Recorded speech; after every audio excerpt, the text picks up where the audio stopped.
Speaker recognizes the honourable member for Harbour Grace, Port de Grave.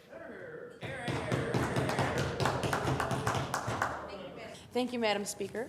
Well, it's certainly a pleasure to stand here and to second this motion for our pilot project, but to respond actually to my honourable colleague across the House there, the member for CBS. He made mention, of course, would contractors be on board with this? And of course, they have the option of not doing it. Well, we happen to know for a fact that the Heavy Civil Association that represents companies and their suppliers who have built infrastructure throughout our province supports this initiative. So there we are. I'll put the question out there. How many of us, of course, have traveled across the province, whether it be this summer or in years past, or, you know, on our Trans-Canada Highway here, just on the Avalon Peninsula, and we've been delayed. I've been delayed many times, actually, going back and forth to from my great district of Harbour Grace, Port de Grave, to the Confederation Building here in St. John's, and we've had to spend a lot of time just sitting there in traffic. Sometimes, you know, if you're not anticipating this, sometimes we're not always aware that there's traffic delays on the road. And I was actually held up I was over an hour late actually for an appointment. So I'll put that question to us. I mean, how many of us have experienced the frustration of traffic delays during daytime, especially during the summer hours and our summer season when this construction is carried out? I also took the initiative to consult with some constituents on their opinion on this in the strong district of Harbour Grace, Port de Grave, which I represent, of course. Nighttime operations is certainly not a new idea. We know it's done in other jurisdictions, and it have been for some time, though it certainly would be a first for my district of Harbour Grace, Port de Grave, and throughout our province.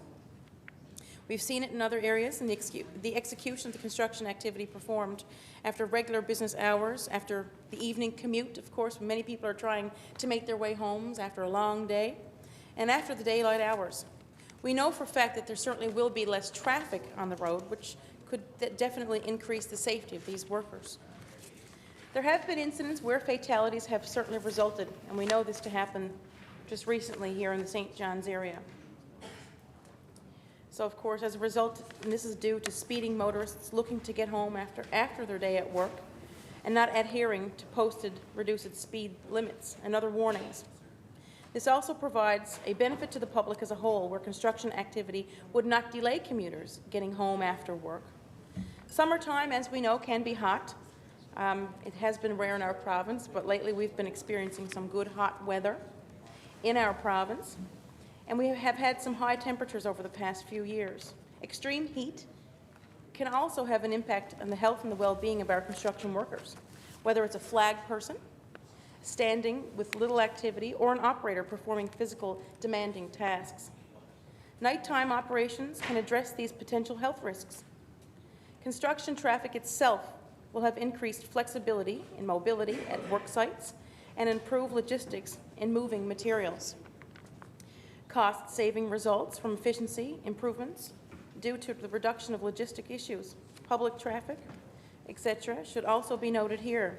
In today's economy and the attempt to address maintenance issues for all our constituent savings in costs and execution time, and second only to above-mentioned safety. Of course, this should come only to the above-mentioned safety concerns. Safety is first, as our colleagues mentioned, and that is obviously my concern as an MHA, and I would safely say it's everybody's concern here, every MHA.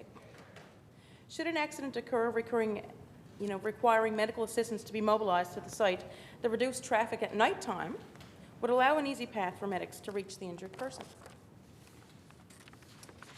Absolutely. Also, here. Also, again, after doing some research and going through this, nighttime temperatures, as I mentioned, are better for construction workers to work and to be even more productive. Night work helps our local businesses. And I'll recall a time, we have an active cruise ship industry here in our province, in our great port of St. John's.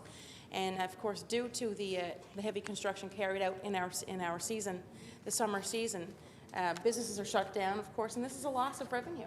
And it also doesn't really put up the welcome mat, you know, when we have visitors from across the world really visiting our port here in St. John's, for example, when those cruise ships come in. So nighttime work would certainly help our local businesses.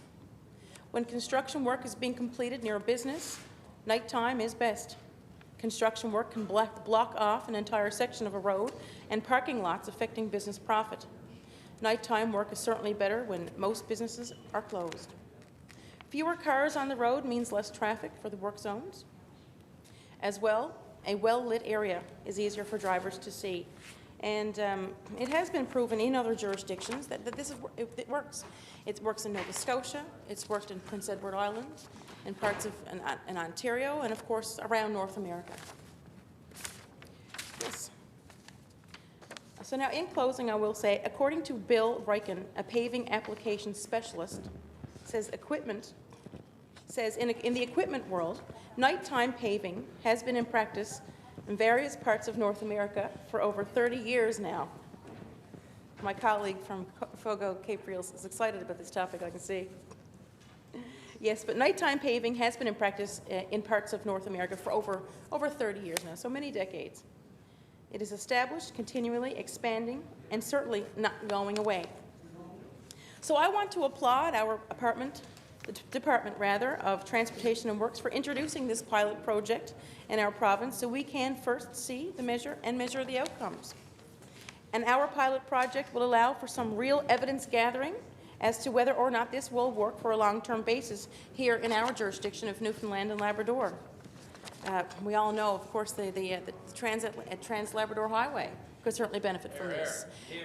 I'll also speak for my Harvey Street, actually in the town of Harbour Grace, which is a Conception Bay highway and is the jurisdiction of the province. Anybody who's taken a ride or drive through Harbour Grace in the past number of years, it's clear to see that Harvey Street has been neglected for many, many years. Many years here throughout the town of Harbour Grace. I'll compare it to Mario Kart. Is there anybody here familiar with Mario Kart, the Nintendo 64 game? A child of the 80s, of course, Nintendo, I'm a big fan. Driving on Harvey Street in Harbour Grace is like playing Mario Kart because there are so many obstacles to avoid, from potholes, broken infrastructure in the road, and maybe nighttime paving would allow us to get these jobs done and to get them done faster. And that's right, as I mentioned, it will give us the real opportunity to gather the evidence whether or not this will work. And so here are some things that we have to determine. Will nighttime paving mean safer paving? A well-lit time construction area will easily be identified from further away by outcoming drivers. Will that slow quicker and make the work area safer? There will be a lot less traffic at night, so the number of stops and starts for construction teams should improve productivity.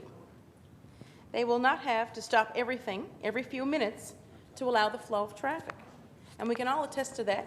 The children are going back to school in September, which is the height of the construction season. And it can be pretty frustrating. I mean, if you have to be someplace for 9 o'clock, in some areas you have to leave. You should leave by 7:30 in order to get there on time. I mean, we've all been held up. It also, I believe, and its constituents call me with these concerns, and it's also said to increase road rage. Has anybody ever experienced road rage? Our viewers at home, my colleagues here on either side of the house, it gets frustrating. It's said that drivers, they're different behind the wheel, as they would be if you meet somebody in person. So that is a major concern. Will nighttime paving result in more paving being carried out? Well, I sure hope so. And I sure hope to see that carried out in the district of Harbour Grace, Portagrave, throughout our Conception Bay Highway, and I will say again, on Harvey Street in Harbour Grace. Or will it take longer to do because of limited lighting? Well, we do know that we will have the lighting. And again, pollution. We have idling cars. That's to consider. I mean, when you're stuck there in that traffic for sometimes as long as 40 minutes. Anybody traveling through the Great Terra Nova Park district? I mean, every year this construction is ongoing there, and you're held up. But again, look no further than the Trans-Canada Highway here on the Avalon Peninsula just this past summer, the Outer Ring Road. And this affects constituents, residents from all across the Avalon and all across the province. I know I have a number of commuters in the district of Harbour Grace, Portagrave, who leave every morning to drive in from Bay Roberts or Harbour Grace or Upper Island Cove or Spaniards Bay and to make their way to St. John's. And again, it will affect people getting home to their family at nighttime. Sitting there again, it will contribute to the air pollution. So I certainly would agree to this pilot project, and I hope our honourable colleagues will certainly agree to it as well and vote in favour of this motion. Again, it's done in other jurisdictions. You know, excuse the pun, but we're behind the ball on this one with regards to our nighttime construction. You know, we're on the ground. Let's try it. Let's see if this works. So I would encourage all honourable colleagues here to certainly vote in favour of this motion. And indeed, it is a pleasure to second this motion. So let's see it happening, and we'll see, and we'll wish those professionals, of course, who carry out this work a safe workplace. We wish them all the best, and we look forward to this now in the spring, this coming spring this year. So thank you, Madam Speaker.